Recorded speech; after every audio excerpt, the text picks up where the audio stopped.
Amen. Vous savez, quand on loue le Seigneur, quand on est ensemble, quand on est dans la présence de Dieu, on peut juste se dire, hey, ça serait pas merveilleux si on pouvait juste rester juste comme ça, hein? Rester juste comme ça dans la vie de tous les jours. Que tous les jours de la semaine soient un dimanche et que tous les dimanches soient un bon moment, le dimanche matin, alors qu'on est réunis ensemble en famille spirituelle, en train de louer Dieu et de bénir son nom et puis d'être bénis par sa glorieuse présence au milieu de nous autres. Ce serait merveilleux. Mais, vous savez, dans la vie, hein, c'est pas toujours de même. C'est pas toujours comme ça que ça se passe. Parce qu'il y a d'autres jours dans la semaine aussi. Et il y a d'autres moments dans la semaine. Et parfois, il peut y avoir des surprises et parfois, il peut y avoir des choses qui sont désagréables qu'on peut vivre aussi. Et puis, juste parlant de désagréable, juste un petit mot encore sur la question de la COVID de Pasteur Jean-Fred. Il est quand même bien. Il n'a pas eu besoin d'être hospitalisé, rien de tout ça. Il n'a quand même pas eu de si gros symptômes comme ça. Mais quand même, il était comme positif. Et puis, quand tu es positif, il faut faire ce qu'il faut. Fait que c'est ça. Quand même, juste rassurons-nous, ça va bien. Mais juste prions que Dieu puisse continuer à poser sa main là-dessus.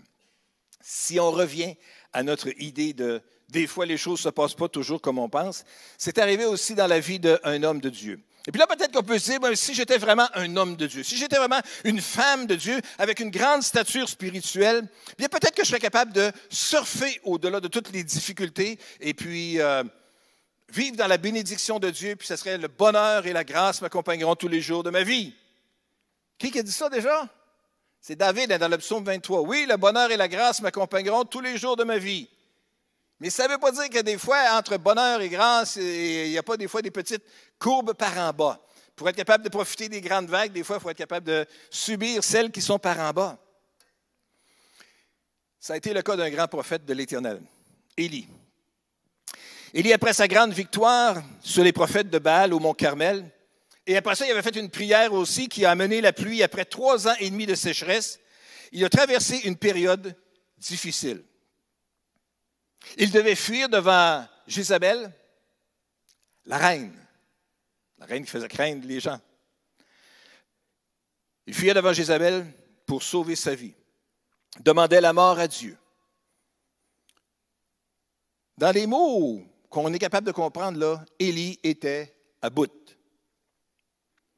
Après sa victoire spirituelle sur les prophètes de Baal, il est en proie maintenant à la persécution.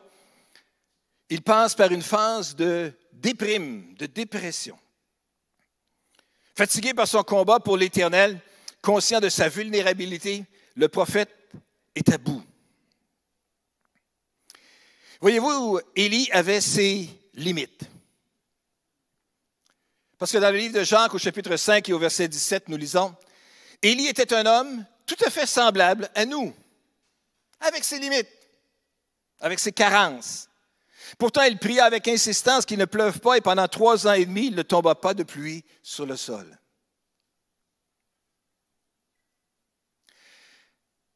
Les gens de grande stature spirituelle que nous voyons dans les Écritures sont aussi des gens humains, avec leurs limites, avec leurs capacités limitées. Et à un moment donné, on peut arriver au bout de ça. Et c'est ce qui est arrivé à Élie. Vit un moment de déprime, de découragement. Il ne voyait plus l'issue à tout ça. Il avait vu la main puissante de Dieu manifester, mais là, il arrivait un moment décourageant. Alors, il est parti. Il a fui. Et nous lisons dans 1er Roi, chapitre 19, verset 9, que lorsque Élie, ça nous dit là-bas, il, en parlant de Élie, entra dans la grotte et y passa la nuit. Et soudain, l'Éternel lui adressa la parole en ces termes, « Que viens-tu faire ici, Élie? Que viens-tu faire ici, Élie? » Voyez-vous, dans cette situation-là où Élie était découragé, déprimé, fuyait pour sauver sa vie, Dieu est venu à sa rencontre, à la rencontre de son serviteur Élie, alors que ce dernier était plongé dans le découragement et le désespoir. Quel puissant exemple ces manifestations de la miséricorde de Dieu. Élie se sauve, Élie est découragé, mais Dieu règne encore, comme on a chanté ce matin. Il règne éternellement. Élie vit une période de déprime, Mais Dieu est encore puissant. Et Dieu est encore agissant dans son cœur d'amour, dans son cœur de miséricorde. Et Dieu, dans sa miséricorde, vient vers lui. Dieu a accordé à Élie un temps de repos et un temps de rafraîchissement. Le Seigneur n'est pas venu trouver Élie pour lui dire « Tu devrais avoir honte de toi, jeune homme. » Il ne lui a pas crié après. « Arrête donc de bouder. » Ce n'est pas digne d'un prophète. Dieu s'est contenté plutôt de demander tout doucement « Que viens-tu faire ici, Élie? » Que viens-tu faire ici, Élie? Quelle bonne question à poser, hein? Ça vous est-il déjà arrivé de vous poser cette question-là pour vous? Peut-être j'espère que vous ne posez pas la question ce matin. Qu'est-ce que je fais ici ce matin? Au Carrefour Castel-Capitale. Laissez-moi juste vous rassurer, vous êtes en compagnie de gens honnêtes, bons, gentils, agréables, qui veulent votre bien. Fait que vous n'êtes pas en danger du tout, si vous posez des questions. Qu'est-ce que je viens faire ici ce matin? Mais des fois, ça peut nous arriver quand même de se poser des questions alors qu'on est dans la maison chez nous. Qu'est-ce que je fais ici ou juste là? Hein? Question qu'on se pose souvent à nous-mêmes. Lorsqu'on se dirige avec une intention quelconque dans une pièce de la maison, ça peut nous arriver d'arrêter et de se dire « C'est quoi je suis venu chercher déjà ici? » Ça m'arrive régulièrement. Puis savez-vous quoi? Plus le temps passe, plus les années passent, plus ça arrive souvent. Coudon, hein? Je ne saurais vraiment plus ce que j'étais venu chercher ici. Mais je sais pourquoi je suis ici ce matin. C'est pour parler avec vous, pour être capable de réfléchir ensemble sur ces moments parfois qu'on peut vivre de découragement où les choses changent et peuvent nous amener jusqu'à un point de grand découragement. Mais que dans ces moments-là, la bonne nouvelle, c'est que Dieu est là. Notre Dieu règne encore. Jamais son amour ne s'endort, qu'on chantait dans un siècle passé, mais qui est encore vrai aujourd'hui. Qu'est-ce que je suis venu faire ici? Hein? Dieu lui demande, que viens-tu faire ici? C'est exactement la question que Dieu lui pose. Pas seulement une fois, mais en fait, Dieu lui pose 2 fois dans le passage. On vient de le voir au verset 9, mais on va le revoir au verset 13 tout à l'heure. Élie venait pourtant de vivre une victoire incroyable devant les prophètes de Baal au mont Carmel. Vous vous souvenez de l'histoire avec les prophètes, 450 prophètes de Baal qui sont là, puis on prépare un sacrifice à l'Éternel, et puis vous priez sur votre bord, je prie sur mon bord, et puis on va voir le Dieu qui va répondre par le feu pour sacrifier, pour que l'offrande soit brûlée. Ça va être le bon Dieu. Et alors on va suivre ce Dieu-là. Et puis ils sont 450, puis ils prient avec ardemment Baal pour que le feu tombe du ciel, puis évidemment, le feu n'est pas tombé du ciel. Puis la Bible nous dit que vers la fin de la journée, Élie, avant de prier que le feu tombe du ciel, il a pris le temps d'arroser comme il faut 1, 2, 3 fois sur le sacrifice pour être sûr que c'est impossible que le feu prenne avec ça. Puis ce n'est pas la chaleur du jour qui pourrait expliquer, et ce n'est pas des brindilles qui auraient pu être poussées par le vent pendant la journée, qui auraient pu soudainement s'enflammer à la fin de la journée. Non, non, non. Élie arrose ça comme il faut, copieusement. Et puis après ça, il prie simplement et demande à Dieu de manifester sa gloire. Seigneur, que tu peux juste manifester que tu es Dieu Tout-Puissant. Le feu tombe du ciel, tout consume au complet dans cette affaire-là. Et puis là, tout le monde a dit, « Hey, Dieu, l'Éternel est véritablement le vrai Dieu. » Ça fait que, c'est ça. Ils se sont occupés comme il faut de sécuriser l'endroit avec les 450 prophètes de Baal. Bref, ils ont zigouillé. Mais en tout cas, Élie a démontré d'une façon puissante comment Dieu était le Dieu Tout-Puissant. Grande victoire! Après ça, qu'est-ce qu'on fait? Comment on a réagi, nous autres, là-dedans? Hey, yes, c'est bon, c'est merveilleux. Dieu, tu es tout puissant. Je le savais, tu as toujours été le même puissant, mais maintenant, tu l'as démontré devant ton peuple. Ils vont te suivre maintenant pour toujours, et puis c'est glorieux, puis il vit un grand moment d'exaltation. Il a dû vivre quelques instants d'exaltation, c'est certain. Mais même s'il venait de vivre ça, la célébration a été de courte durée à cause des menaces de mort qui sont venues, parce que là, la reine n'a pas aimé ça, puis elle a dit, que l'Éternel me traite dans toute sa rigueur si demain, à la même heure, la tête d'Élie est encore sur sa tête. Et puis là, soudainement plongé dans un écrasement émotionnel aussi spectaculaire que le récent triomphe. Et puis là, Élie arrive, il dit, « J'en ai assez, je t'aboute, ça ne marche plus, c'en est trop maintenant, Éternel, prends-moi la vie, comme il dit au verset 4 du même passage dans 1 Roi, chapitre 9. « Je suis à bout. » La question peut se poser. Que viens-tu faire ici, Élie. Alors Élie tente une réponse à l'Éternel, tente d'expliquer sa situation, justifier son état. Et puis il explique, il donne des raisons quand même. Verset 10, il dit, « J'ai ardemment défendu la cause de l'Éternel, le Dieu des armées célestes, car les Israélites ont abandonné ton alliance. Ils ont renversé tes autels, ils ont massacré tes prophètes, puis je suis le seul qui reste. Et les voilà qu'ils cherchent à m'ôter la vie. »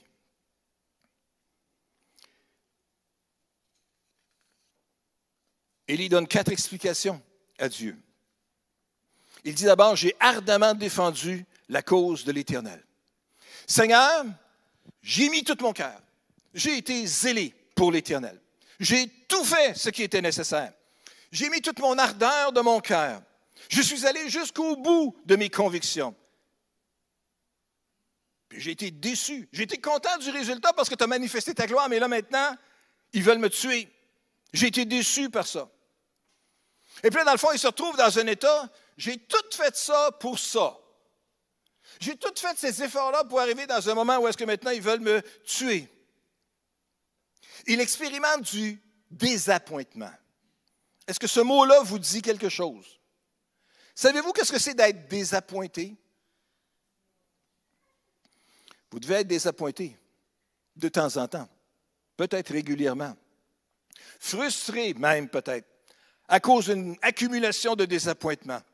Puis finalement, on finit par être déçu. Comment ça se fait que tout ça arrive tout le temps? Quand on a tout fait, qu'on a mis tout son cœur, puis que les résultats sont décevants, c'est dur. C'est décourageant. Mais je veux que vous sachiez que Dieu comprend ça. Il comprend l'état émotionnel dans lequel on se trouve lorsqu'on est découragé. Il comprend ça. Dieu comprend ça. Et lui a vécu ça. Je sais que ça n'enlève pas peut-être le découragement que vous avez, mais vous n'êtes pas seul dans cette situation-là. Élie donne une deuxième explication. Il dit donc, j'ai ardemment défendu la cause de l'Éternel, j'ai vraiment mis tout mon cœur. Puis après ça, il dit, ils ont abandonné ton alliance. Après ça, il fait, c'est leur faute, hein? C'est leur faute à eux. C'est eux, ils sont tièdes, ils ne sont pas en feu pour Dieu. Leur cœur n'est plus là. Ils ont décidé de tourner la page. Ils sont passés à autre chose. Dieu, c'est plate à dire, mais tu fais partie du passé pour eux autres. Eux, ils regardent vers l'avenir. Moi, j'ai tout fait ça, mais eux, qu'est-ce qu'ils ont fait? Hein? Ils se sont éloignés de toi. Voici ce qu'ils ont fait. Ils ont abandonné ton alliance. Plus que ça, troisième raison, ils ont renversé tes autels, ils ont massacré tes prophètes. Ils ont fait encore plus que juste s'éloigner de cœur, de t'abandonner, mais ils sont passés à l'action. Ils ont dépassé des sentiments, des réflexions, des intentions, et puis ils ont posé des gestes qui parlent. Ils ont renversé, ils ont massacré. Puis voilà le résultat de tout ça, je suis le seul qui reste. Au bout du compte, je suis là tout seul. Et là, il s'isole. Élie, comme bien des croyants, était en train d'expérimenter les profondeurs de la fatigue et du découragement. Juste après ces 2 grandes victoires spirituelles, hein, la défaite des prophètes de Baal puis la prière répondue après 3 ans et demi comment on appelle ça quand il ne pleut pas? De sécheresse, c'est le mot que je cherchais. Je vous dis, des fois, je cherche mes mots. Hein. Mais je sais où je suis ce matin quand même.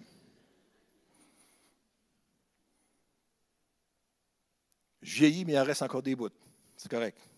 Ça se parle encore de temps en temps dans mon cerveau. Là. Mais souvent, sérieusement, le découragement peut s'installer après de grandes expériences spirituelles, spécialement celles qui exigent un effort physique ou qui impliquent de grandes émotions. Une grande victoire spirituelle comme celle que Élie venait de vivre sur le mont Carmel, ça avait impliqué beaucoup son cœur, c'est sûr, et ses émotions. Et ça, c'est chargeant. Comment ça se fait que des fois, on arrive de quelque part et puis on se trouve donc fatigué? Pourtant, on dit, mais j'ai rien fait. Non, mais peut-être que c'était très bruyant, ou peut-être que c'était très passant, ou peut-être qu'il y avait beaucoup de monde qui était là puis que ça circulait, ou peut-être qu'il y a eu toutes sortes d'autres exigences émotionnelles ou d'attention qu'on avait besoin de mettre. puis que finalement on trouve une grande fatigue. C'est un peu ça qu'Élie expérimente et c'est une énorme fatigue, une puissante fatigue.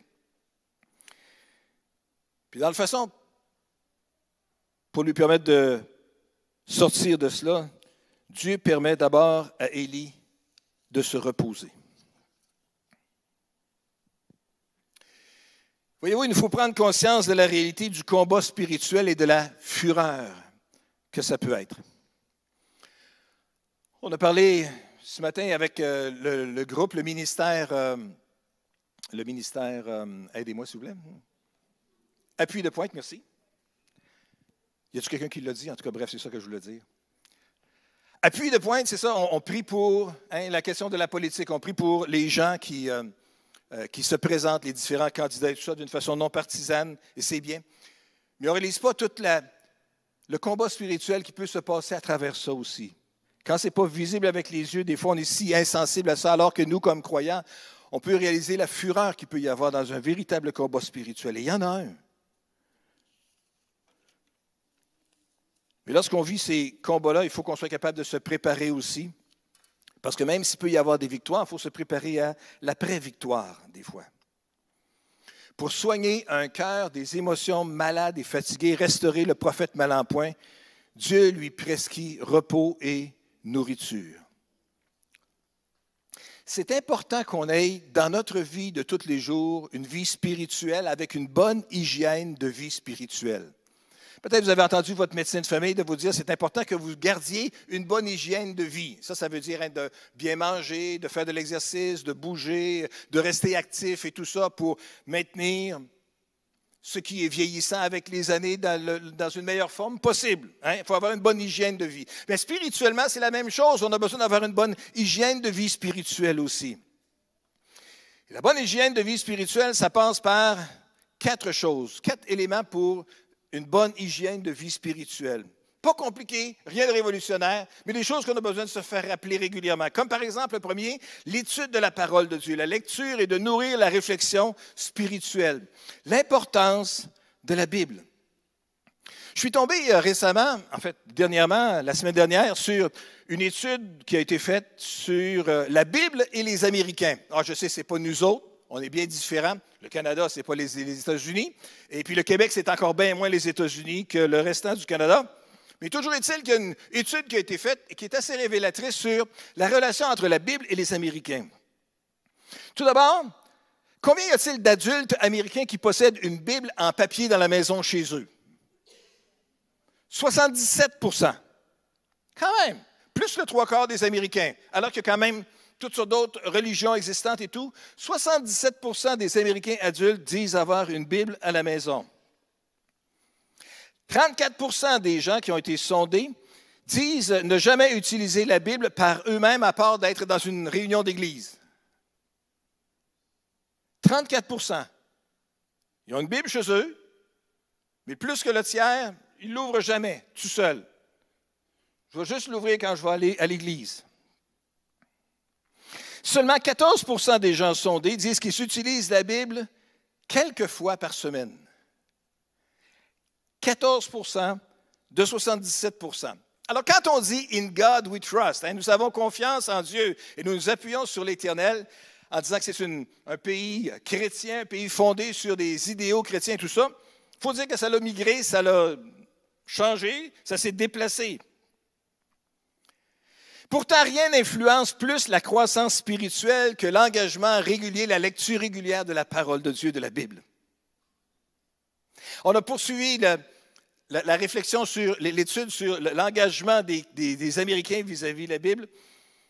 Et ils ont noté que les gens étaient plus susceptibles de s'engager, de s'impliquer, de faire du bénévolat 3 fois plus lorsqu'ils lisaient régulièrement la Bible.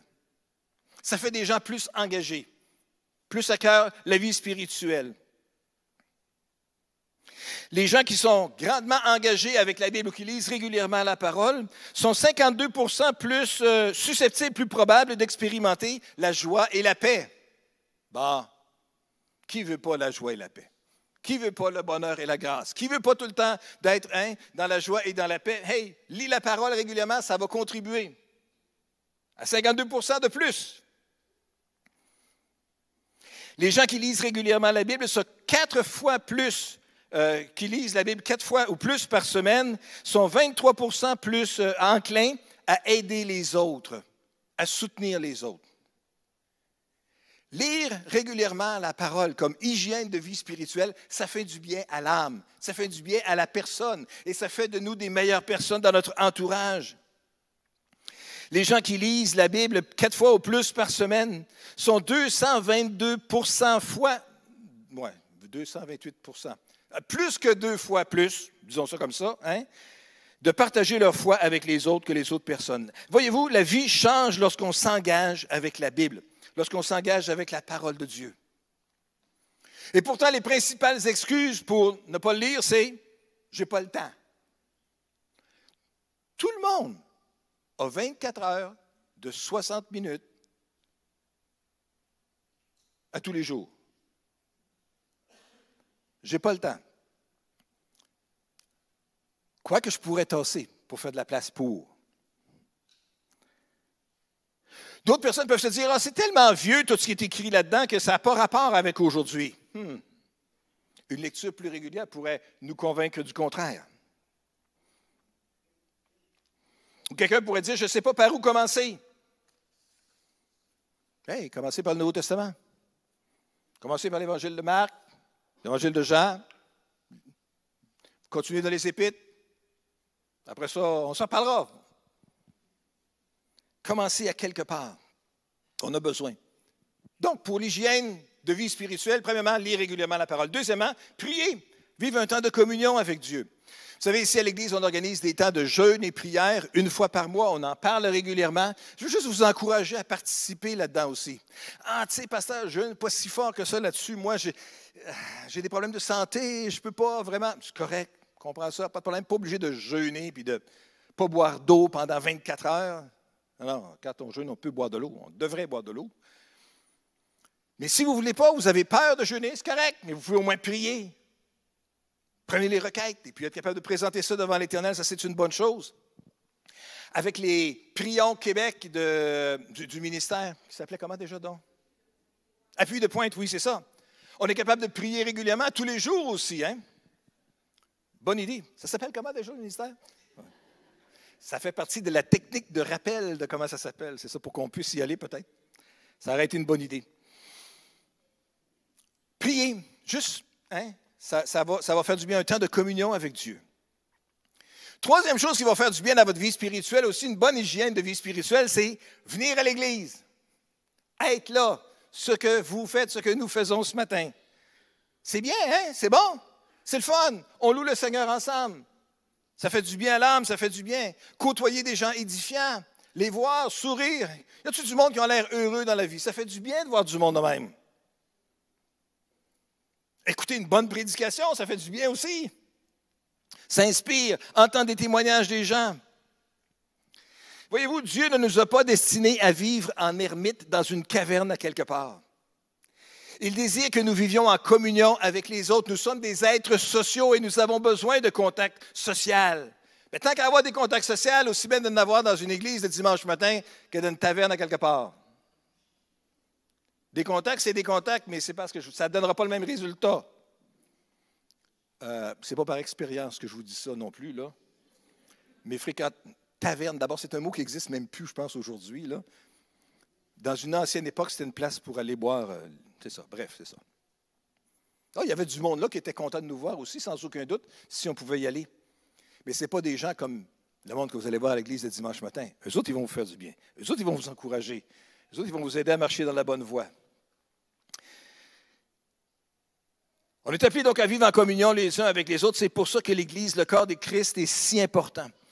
Parce que c'est là que nous sommes rassemblés pour nous aimer, pour nous encourager mutuellement, parce que nous sommes destinés à être en contact avec les autres et non pas à nous replier sur nous-mêmes, en ruminant continuellement que la vie est trop dure et que les autres sont injustes avec nous. On a besoin des autres. Petite mise en garde toutefois, les autres ne sont pas parfaits.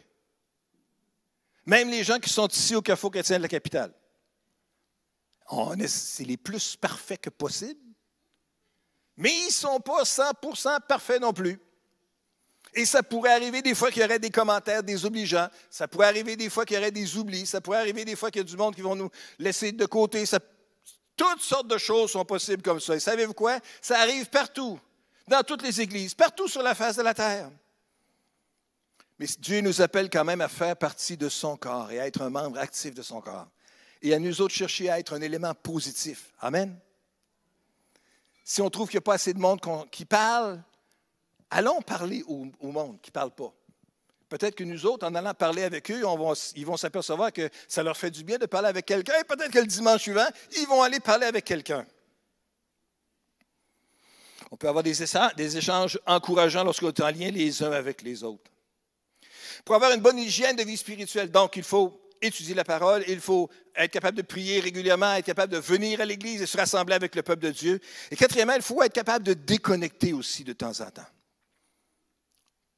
Pas déconnecter de Dieu, déconnecter de tout ce qui est en contact et qui nous dérange tout le temps.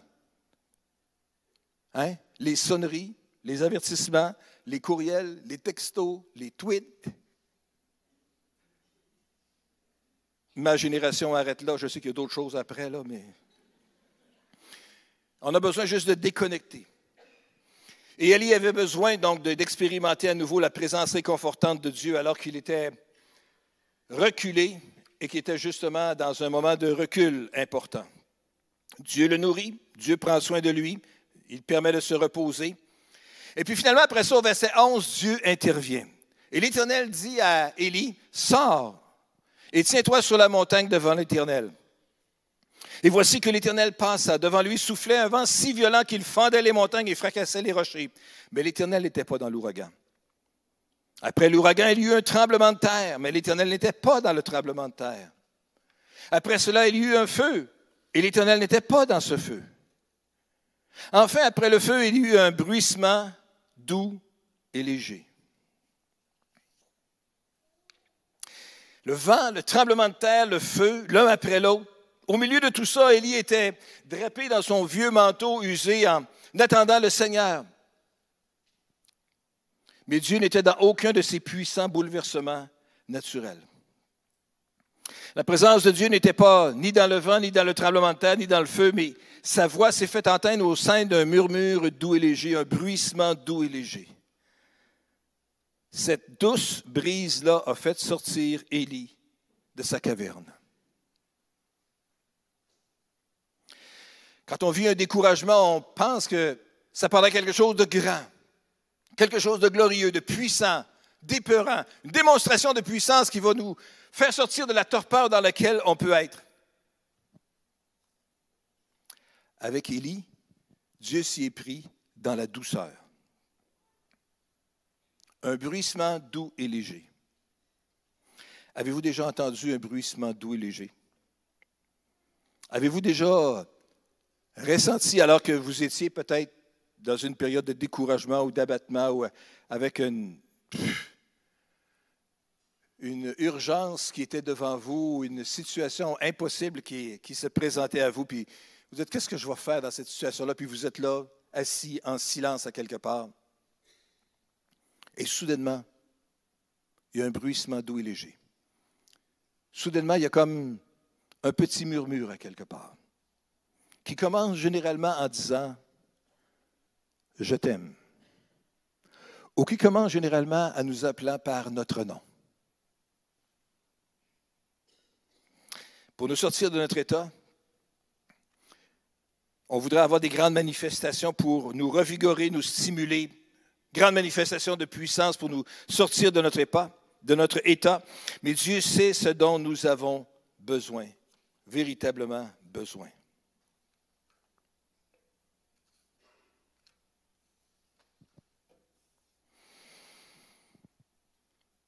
Alors, au verset 13, dès qu'Élie l'entendit, il se couvrit le visage d'un pan de son manteau et sortit se placer à l'entrée de la grotte. Et voici que quelqu'un s'adressa à lui et lui pose encore la question, « Que fais-tu ici, Élie? » Verset 14, ça va sonner familier. Il répondit, « J'ai ardemment défendu la cause de l'Éternel, le Dieu des armées célestes, car les Israélites ont abandonné ton alliance, ils ont renversé tes autels, ils ont massacré tes prophètes, mais je suis le seul qui reste. » Et voilà qu'il cherche à me prendre la vie. Que fais-tu ici, Élie? Même question, même réponse.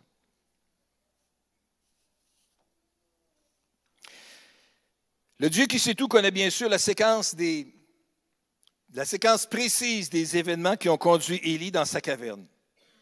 Dieu connaît également la progression exacte des pensées qui ont conduit Élie dans un tel état psychologique.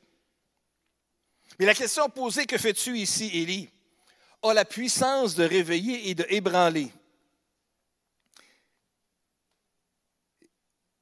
Elle force Élie, celui à qui elle est adressée, à Élie, dans le fond, à s'arrêter, à prendre note de où il est et à évaluer si c'est bien là qu'il veut être. Que fais-tu ici?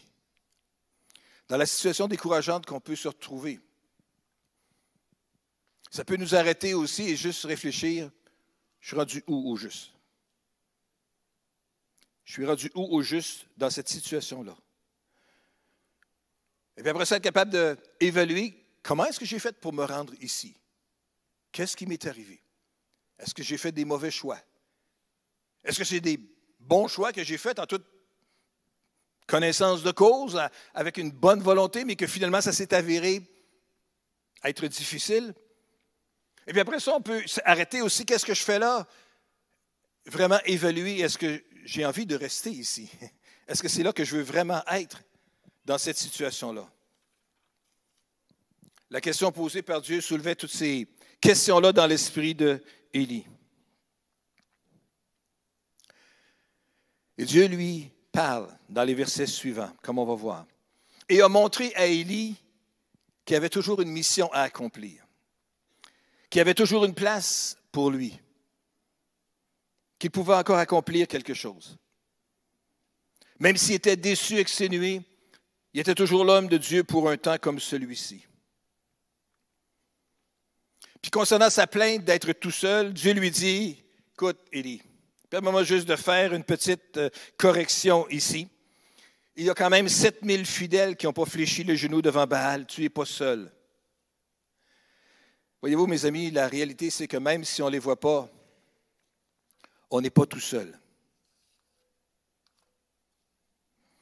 Dieu lui parle au verset 15 et lui dit, « Va, retourne sur tes pas à travers le désert jusqu'à Damas, et quand tu seras arrivé, tu oindras Hazaël comme roi de Syrie. Puis tu oindras Jéhu, fils de Nimshi, comme roi d'Israël. Tu oindras aussi Élisée, fils de Shaphat, d'Abel-Méhola, comme prophète pour te remplacer. »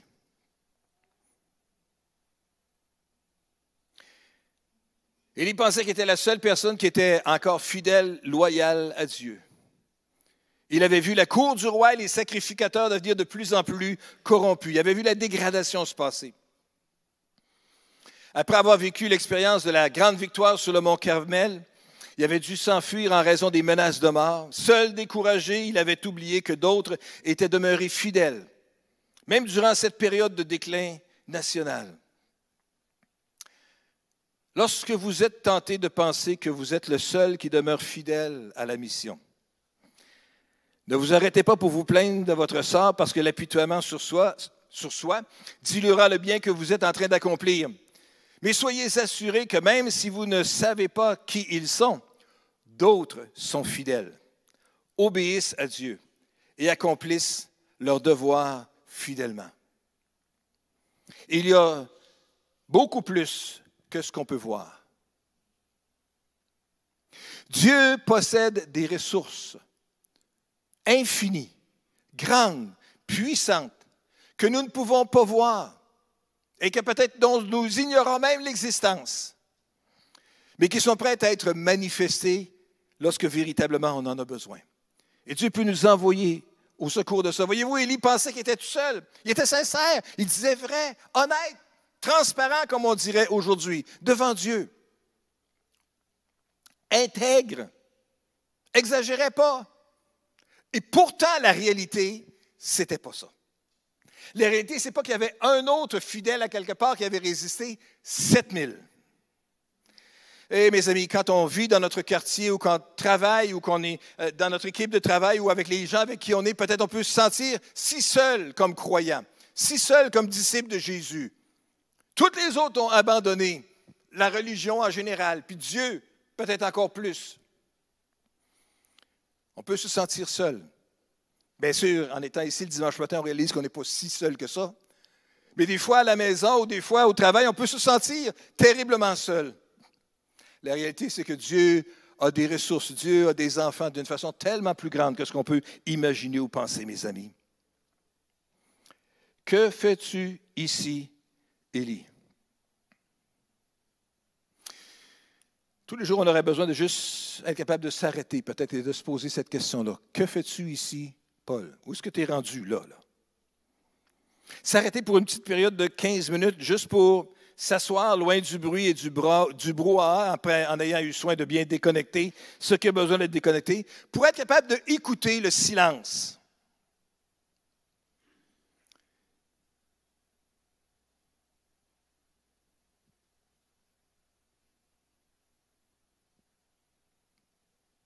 Puis dans le silence, on a envie de parler. Puis là, on est tout seul.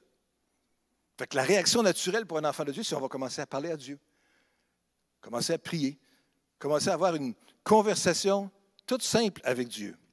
Pas avec des grands éclats cérémonieux, mais juste simple.